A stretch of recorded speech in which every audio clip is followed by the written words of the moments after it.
It's Fox and Friends. All right, I got to tell you, I'm really excited about doing the pundit pit, and we looked at your email, and we've changed the topics entirely, so I'm going to wing the open.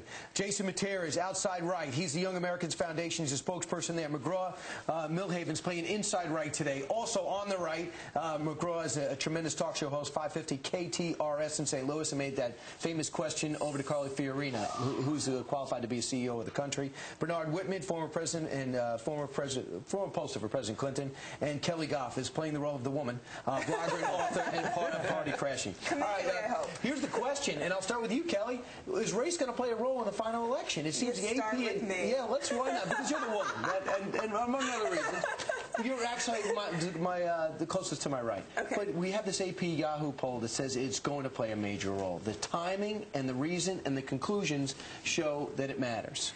Well, I'm actually less surprised than that finding. I'm more surprised about the fact that this is a major news story, because I think that that's actually not that big of a shock. I mean, I know we've talked about it here before on Fox and Friends about the Bradley effect, the so-called Wilder effect, about polls showing a black candidate's doing so much better going into the election than not so after the fact. So I don't think this is that surprised. I think Barack Obama has just the right attitude about these types of polls. Color me naive, McGraw, but I thought it was done. When he won Iowa, when he won the nomination, I thought... No. What's interesting about this is it isn't that people are going to vote on race. It's that Democrats are not going to vote for a black man. That's the interesting thing. Republicans, if you're from Mars and you have the same philosophy as conservatives, they'll vote for you. Democrats, who are always thought to be open-minded and very race-willing, now are saying, wait a minute, I'll vote for Hillary, but I'm not going to vote for the black man. No, I think this has far more to do with issues. I mean, look, unfortunately, racism does still exist in this country, and Barack Obama has to rise that much far above it. But the truth of the matter is, and I think one of the exciting things is, that Barack's candidacy has introduced millions of people to black America in an entirely new way, and I think he's stimulated these conversations. Jason, real quick, does the timing matter? Are people setting the table here for an outcome? No, I don't think so. I want to go back to McGraw's point. Is one-third of Democrats may not vote for Barack Obama. Surprise, surprise. One of their leaders in the Senate is KKK Robert Byrd. Why are we surprised by this fact? This is not a party-specific. Racism is not a party-specific issue. Right. I think we can all agree on that. So I think this characterization... And I think it has actually more to do with... It has more to do with class than it does with race. And I got exactly what I'm looking for. When we come back, we're going to talk about the battleground states, state by state, and find out where you think this is trending, and also what kind of week did John McCain have, and can he beat and win this if it is about the economy? Fox and Friends back with the pundit pit in just a second. I'll stare blankly into the camera. All right, you know, this whole Whitehouse thing is really heating up. It's coming down to the battleground states, and let's talk to our pundit pit about first thing, Ohio. Let's start with you, Jason, as we kind of cut you off at the end. Sure. In Ohio right now, it belongs to John McCain by about the margin that George Bush beat John Kerry, 2 points. Yeah, I think this should scare the hell out of Democrats, because we have such an unpopular president currently, and that John McCain is not only leading, but in other battleground states, he's kind of there, and the polls are fluid going back and forth. But John McCain is there, and he can possibly pull this off. I would be so incredibly nervous right now if I were a Democrat. I don't think this is actually surprising at all.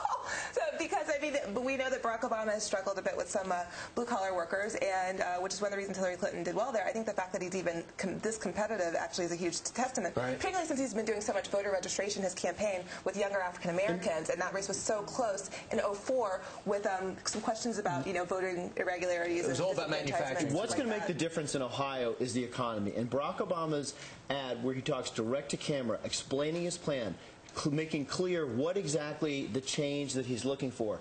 Tax relief to the middle class, protecting people's homes who are going to be foreclosed, and most importantly, putting some real regulation and oversight on Wall Street. I mean, John McCain, don't forget, was the champion of deregulation for 25 years. But McGraw, he did not say anything specific last week. He let John McCain come out, talk about fundamentals, talk about firing the SEC chairman, talk about not bailing out and bailing out AIG. They didn't say anything because they don't know what's going on. There are two people in the world who know what's going on, and that's Paulson and that's Bernanke. The 535 congressmen, McCain and Barack Obama, should just sit back and watch them do their work. Paulson doesn't know either, and neither does Bernanke. Well, but they're the ones in the room pulling the levers right now.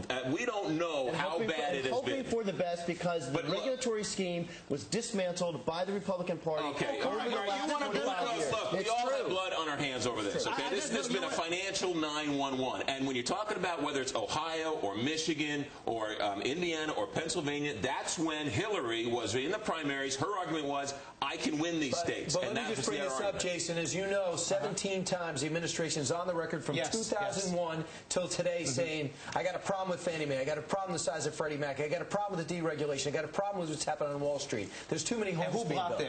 Who blocked it? It was Barney Frank and it was Chris Dodd. Republicans, there's some Republicans that straight off, but the GOP as a whole does not have blood on their hands when it comes to the issue.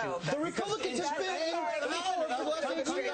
Calm down. President Bush in 2003 called for the largest overhaul of the mortgage industry, called for independent regulators, and who blocked it? The It was Republicans the Democrats. were in charge of Congress at that time. But the Democrats did not have the votes did not have a veto-proof majority when it came to that. They had, Thank goodness, because what they did, Social Security would have been privatized, and millions of seniors would have lost their life savings last week. The final word because you're the most polite, okay?